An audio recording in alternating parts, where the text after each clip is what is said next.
عوف نے بیان کیا، ان سے محمد بن سیرین نے اور ان سے ابو ہریرہ رضی اللہ عنہ نے بیان کیا کہ رسول اللہ صلی اللہ علیہ وسلم نے مجھے رمضان کی زکوٰۃ کی حفاظت پر مقرر فرمایا۔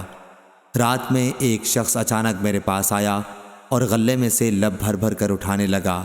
میں نے اسے پکڑ لیا اور کہا کہ قسم اللہ کی، میں تجھے رسول اللہ صلی اللہ علیہ وسلم کی خدمت میں لے چلوں گا۔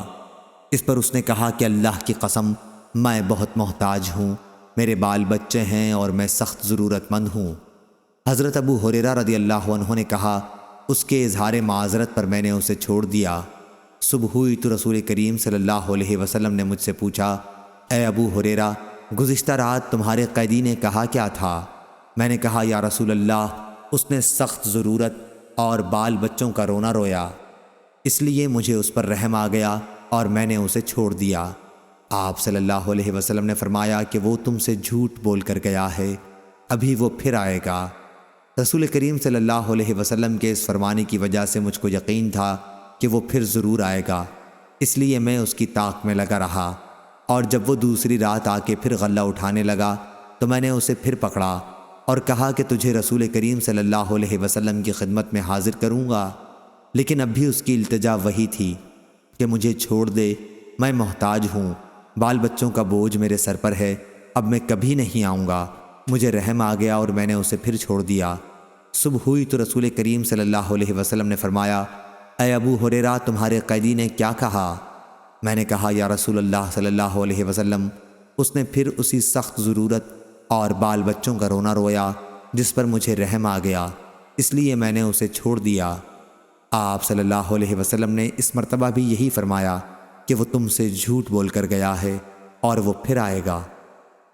تیسری مرتبہ پھر میں اس کے انتظار میں تھا کہ اس نے پھر تیسری رات آ کر غلہ اٹھانا شروع کیا تو میں نے اسے پکڑ لیا اور کہا کہ تجھے رسول اللہ صلی اللہ علیہ وسلم کی خدمت میں پہنچانا اب ضروری ہو گیا ہے، یہ تیسرا موقع ہے۔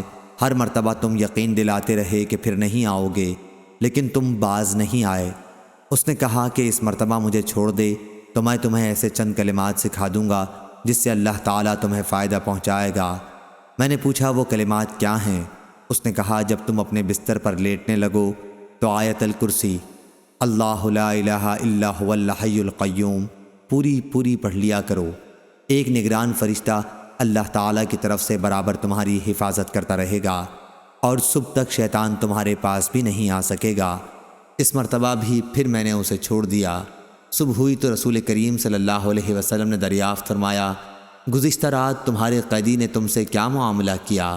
میں نے عرض کیا، یا رسول اللہ صلی اللہ علیہ وسلم، اس نے مجھے چند کلمات سکھائے اور یقین دلایا کہ اللہ تعالیٰ مجھے اس سے فائدہ پہنچائے گا، اس لیے میں نے اسے چھوڑ دیا۔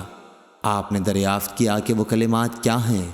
میں نے عرض کیا کہ اس نے بتایا تھا کہ جب بستر پر لیٹو تو آیت الکرسی پڑھ لو، شروع اللہ لا الہ الا هو الحی القیوم سے آخر تک۔ اس نے مجھ سے یہ بھی کہا کہ اللہ تعالیٰ کی طرف سے تم پر اس کے پڑھنے سے ایک نگراں فرشتہ مقرر رہے گا اور صبح تک شیطان تمہارے قریب بھی نہیں آ سکے گا۔ صحابہ رضی اللہ عنہم خیر کو سب سے آگے بڑھ کر لینے والے تھے۔